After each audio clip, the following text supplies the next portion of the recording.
साल 2014 यही वो वर्ष था जब नरेंद्र मोदी ने सत्ता संभाली और देश के भाग्य बदलने की शुरुआत हुई। भारत, जिसे इंडिया के नाम से भी जाना जाता है, वह सिर्फ एक देश नहीं है, भारत की सभी सभ्यताओं की जननी है। भारत एक ऐसी सभ्यता रही है जो न केवल प्रगतिशील है बल्कि आध्यात्मिक और समृद्ध भी है। और इसी संपन्नता के कारण विदेशी ताकतों ने हमारी समृद्धता को खत्म करने की कोशिश की, हमारी धन संपदा को जमकर लूटा।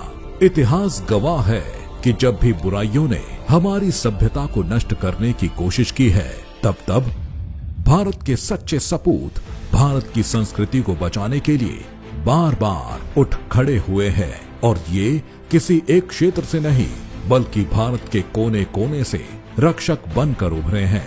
भारत के सच्चे बेटे और बेटियों ने भारत की संस्कृति और सभ्यता को बचाने के लिए अपने प्राणों की आहुति तक दे डाली।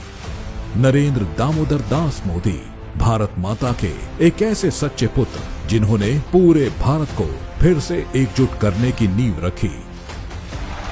मैं नरेंद्र दामोदर दास मोदी ईश्वर की शपथ लेता हूं कि बचपन से ही नरेंद्र मोदी का भारत माता के प्रति प्रगाढ़ प्रेम रहा है। जैसे जैसे नरेंद्र मोदी बड़े हो रहे थे, वैसे वैसे उनकी भारत को पूर्ण रूप से जानने और समझने की इच्छा बढ़ती गई। इसी कारण उन्होंने पूरे भारत का भ्रमण किया और महसूस किया कि इस देश को दो चीजों की बहुत जरूरत है, एक स्वच्छता और दूसरा गरीबी से छुटकारा। सरकार में आते ही नरेंद्र मोदी ने इन दो चीजों पर काम करना शुरू कर दिया। 2014 में स्वच्छ भारत मिशन की शुरुआत के साथ नरेंद्र मोदी ने जनता को अपने आसपास को साफ रखने के महत्व के बारे में जागृत किया। हाथ में झाड़ू लेकर एक प्रधानमंत्री ने भारतीयों को स्वच्छता की महत्ता के बारे में संदेश दिया। सभी जानते हैं कि नरेंद्र मोदी का बचपन बेहद कठिन था।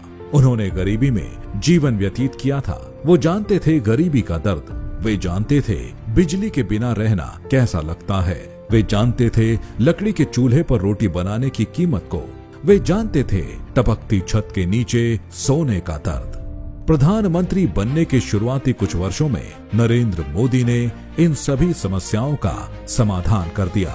उन्होंने प्रधानमंत्री आवास योजना शुरू की, जिससे गरीबों को पक्के मकान मिले, बिजली मिली तो जिंदगी से अंधेरा दूर हुआ, रसोई गैस मिली तो धुएं से आजादी मिली, घर घर स्वच्छ जल और मुफ्त चिकित्सा ने गरीबों की जिंदगी को आसान कर दिया। अपने पहले कार्यकाल में ही नरेंद्र मोदी को एहसास हुआ कि भारत को वास्तव में मजबूत इकोनॉमी बनाने के लिए हमारे मैन्युफैक्चरिंग सेक्टर का मजबूत होना बेहद जरूरी है, जिसके लिए नरेंद्र मोदी ने मेक इन इंडिया की शुरुआत की, जिसने भारत की जनता और विशेष रूप से युवाओं को अपने देश में चीजें बनाने के प्रति जागृत किया। नरेंद्र मोदी ने साफ कर दिया था कि भारत अब पूरी तरह से आत्मनिर्भर होगा और न केवल आत्मनिर्भर बल्कि बाकी दुनिया को निर्यात करने में भी सक्षम होगा। मोदी के पहले कार्यकाल की सबसे बड़ी उपलब्धियों में से एक भारत को वास्तव में डिजिटल बनाना था। यूपीआई को भारी सफलता मिली। यूपीआई से पहले भुगतान करना अपने आप में एक बड़ा काम होता था, जो नरेंद्र मोदी की दूरदर्शिता के कारण बहुत आसान हो गया।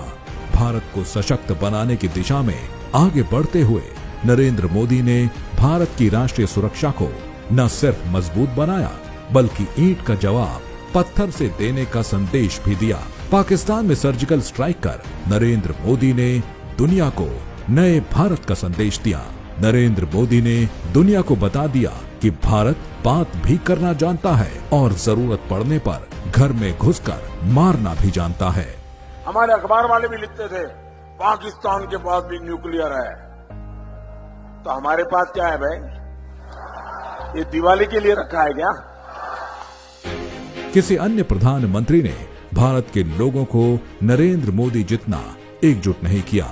भारत की जनता ने मोदी पर भरोसा किया और उन्हें 2019 में पहले से भी अधिक प्रचंड बहुमत के साथ दोबारा प्रधानमंत्री चुना। नरेंद्र मोदी पर जनता ने जो भरोसा दिखाया, वो उस भरोसे पर खरे भी उतरे। उन्होंने एक एक करके अपने किए सभी वादों को पूरा किया। कश्मीर को भारत से अलग करने वाले आर्टिकल 370 को हटाने का जो वादा नरेंद्र मोदी ने किया था, उसे उन्होंने पूरा कर कश्मीर को फिर से भारत के साथ जोड़कर भारत को फिर से एकजुट करने का काम किया। नरेंद्र मोदी यही नहीं रुके, वे आगे बढ़े और ऐसा कार्य किया जो न केवल उनका वादा था, बल्कि सभी भारतीयों की गहरी आस्था से जुड़ा था। मोदी सरकार के अथक प्रयासों के कारण ही 500 साल पुराना सपना पूरा हुआ और अयोध्या में राम जन्मभूमि पर भव्य राम मंदिर का निर्माण हो सका। राम जन्मभूमि पर विदेशी आक्रांताओं ने बार बार हमले किए, क्योंकि वो जानते थे कि राम जन्मभूमि भारत की सभ्यता और संस्कृति के सबसे ऐतिहासिक और सबसे पवित्र स्थानों में से एक है। इसे नष्ट कर वो भारत की सभ्यता और संस्कृति को नष्ट करना चाहते थे। नरेंद्र मोदी की उपलब्धियां केवल हमारी सभ्यता के पुनरुद्धार तक सीमित नहीं है। उन्होंने विश्व स्तरीय सुरंगों, राजमार्गों, सड़कों, बुनियादी ढांचे के विकास और निर्माण के साथ नए भारत को भी ऊंचाइयों पर पहुंचाया है। मोदी सरकार में हर क्षेत्र में व्यापक सुधार हुआ है। नरेंद्र मोदी ने रेलवे, बिजली, आवास, जल जैसी हर बुनियादी जरूरतों को पूरा किया। यह मोदी की ही दूरदर्शिता थी कि भारत के लिए एक नई और भव्य संसद का निर्माण किया गया। नरेंद्र मोदी की मेक इन इंडिया पहल के कारण ही भारत मैन्युफैक्चरिंग हब बनने की दिशा में आगे बढ़ रहा है। मुझे जो भी करना है विराट चाहिए, विशाल चाहिए, तेज गति से चाहिए। इसलिए कि मुझे 2047 में हिंदुस्तान को विकसित भारत के रूप में देखना है। अपने पहले कार्यकाल में नरेंद्र मोदी ने विपक्ष द्वारा देश में की गई सारी गंदगी साफ कर अपने दूसरे कार्यकाल में एक गहरी नींद में सोई सभ्यता को पुनर्जीवित करने का कार्य किया। और अब नरेंद्र मोदी भारत को दुनिया में नंबर 1 बनाने की दिशा में कार्य कर रहे हैं। मोदी विकसित भारत चाहते हैं, भारत जो दुनिया की शीर्ष 3 अर्थव्यवस्थाओं में अपनी जगह बनाएगा। ये विकसित भारत इतना मजबूत होगा कि देश छोड़ने वाले सभी भारत लौटेंगे और यहाँ अवसर तलाशेंगे और अपने देश एवं उसकी समृद्ध सांस्कृतिक विरासत पर भी गर्व करेंगे। भारत को सुपर पावर बनने के लिए हमें संयुक्त राष्ट्र सुरक्षा परिषद में एक स्थायी सीट की आवश्यकता है और केवल नरेंद्र मोदी ही एक ऐसी शख्सियत है जो भारत को यूएनएससी में स्थायी सीट दिला सकते हैं।